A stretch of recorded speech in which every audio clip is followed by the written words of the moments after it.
So by now, most of you are well aware about the reprints that are coming for some of the top Pokemon sets. Is it a good thing or a bad thing? Well, I think it's freaking awesome. Yes, another reprint video on YouTube. You would have seen a bunch of them by now. I just wanted to put in my 2 cents on what I think of the reprints coming up. To be honest, the reprints that are happening for Pokemon are some of my favorite sets. These are the best of the best. These are the top tier sets from the Scarlet and Violet era.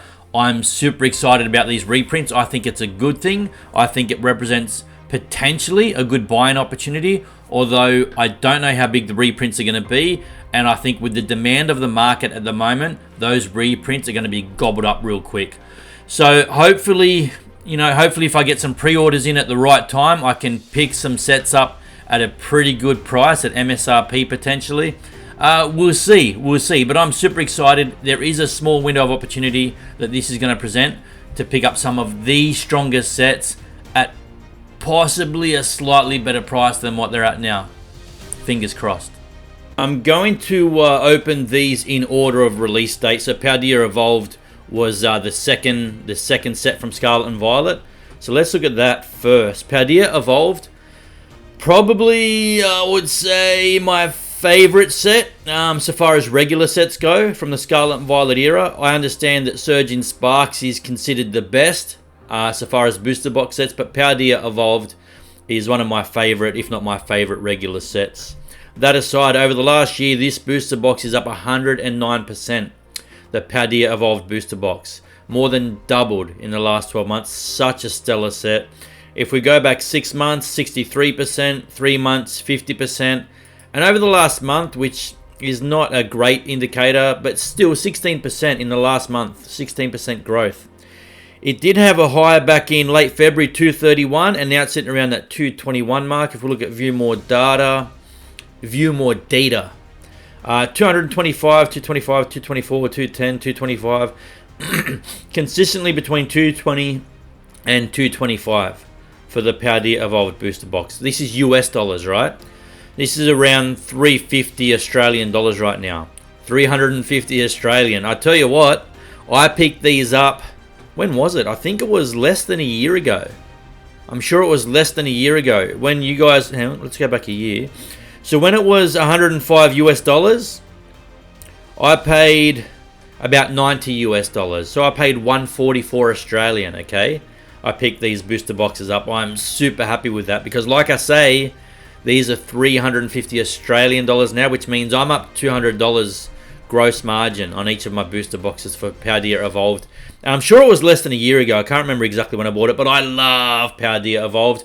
I'm super happy that it's getting a reprint. If we look at the top chase cards here, here's all the top chase cards on TCG Player, highest to low. You've got that Magikarp, obviously. The Magikarp is that number 1. Let's just open it for a second and have a look at this card. Over the last, if it loads, stop jumping around. Wow, almost 300% growth raw for this Magikarp in the last 12 months. Up 291%, 265 US dollars. Here it is here in a PSA 10, $1,465 currently in a PSA 10.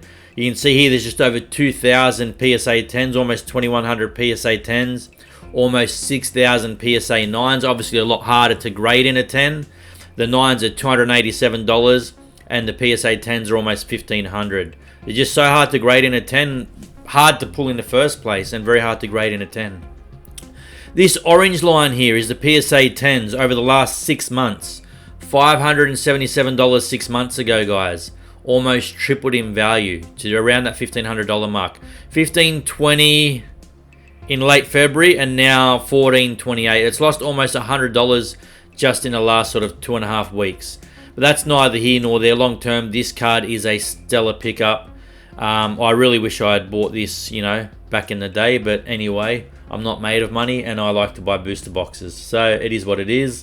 But there's the Magikarp. If I just flick back here to the top chase cards in Paldea, you can see all the top chase cards here. Now, this set, apart from the Magikarp, this set's got a ton of depth. Such a strong set. The top 16 chase cards, the top 16 most expensive cards in this set, all over $20. So this set is not a one-hit wonder. This set has a ton of depth. Really cool illustration rares. I love this Skelly Dirge here. Not the most expensive card, $30. What else? I love this Iono, the number 2 chase card. It's got the baby Pikachu and the baby Eevee in that card. It's a really underrated card. I love that Iono. I'm not going to go through them all. That Fuecoco is really cool. The 6th most expensive card, around $33 US. Paldea Evolved. If you have Paldea Evolved and you picked it up at a good price and you want to sell it now and make a bit of profit, go for it. Go for it, by all means. I'm not selling my Paldea Evolved, even though I could make a healthy profit right now. The argument is from some people, I'll sell it now. When the reprint comes, I'll pick it up at a cheaper price and capitalize on the money. Depending on where you're selling your booster boxes. For example, if you sell them on eBay, you've got 11 to 13% eBay fees. You've got postage costs. And then when Paldea Evolved comes out, like I said, the demand is that strong. The market, and this goes for all these reprint sets, the market will gobble up these reprints potentially really quickly. Really quickly. I wouldn't be selling my Paldea Evolved thinking I'm going to pick it up at a better price in a month or two, because you might miss that window. When you work out all your selling costs and etc., you may not be able to pick them up cheaper than what you sold them for once you take out postage costs and etc. But if you just want to sell your Paldea Evolved because you've already made a healthy profit and you want to invest in something else, go for it. I'm not stopping you. I'm personally not selling Paldea Evolved at the moment. I won't be for a long time. And I'll be looking to try to pick some up if I can get it at MSRP. And the same goes with most of these sets. The same theme. That's Paldea, one of my favorite regular sets. Let's move on. Obsidian Flames. This is the one I'm not thrilled about. The rest of these I'm thrilled about. Obsidian Flames I don't give a toss about. I have not got any Obsidian Flames. If you've got it, great. It's done really well. Look over the last year, 87% growth for the booster box. 72% in 6 months.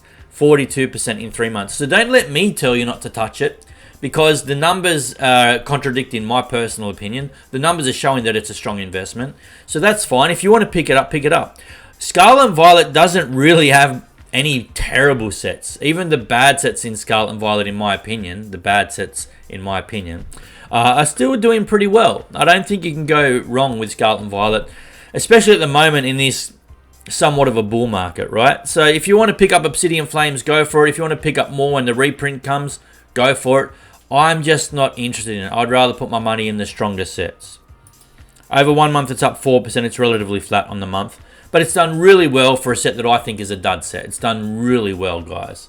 So I'm not going to put up much of an argument there. It is what it is. It's done well. I'm still not buying it. I don't like Obsidian Flames, minus the odd nice card. That Ninetales and that Gloom are probably the 2 best cards, in my opinion, in this set. Here's all the top chase cards. The top 10 chase cards in Obsidian Flames add up to $214 US. If I flick back here, the booster box is $190. You could pick up, here we are. You could pick up all 10, the 10 most expensive chase cards. You could just go and buy every single one of them for $24 more, $25 more than the price of the booster box, and you're guaranteed to have all your hits. That's why I think the booster box is not a great pickup. To be honest, if I wanted the chase cards from that set, I wouldn't be buying booster boxes and ripping open packets. I'd just buy the top 10 chase cards for a similar price to the booster box. That's why I can't touch Obsidian Flames, right? But that's my personal opinion.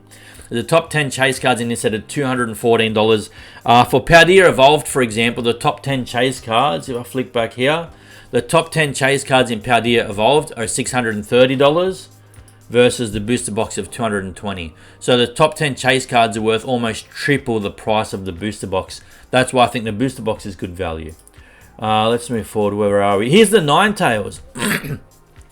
I just wanted to open this Ninetales. It's not the biggest chase card in Obsidian Flames, but it's really done really well in a PSA 10. $320 in a PSA 10. You can see here over the last 6 months, it's gone from 130 all the way up to 330, and now it's down just under 300 at 287.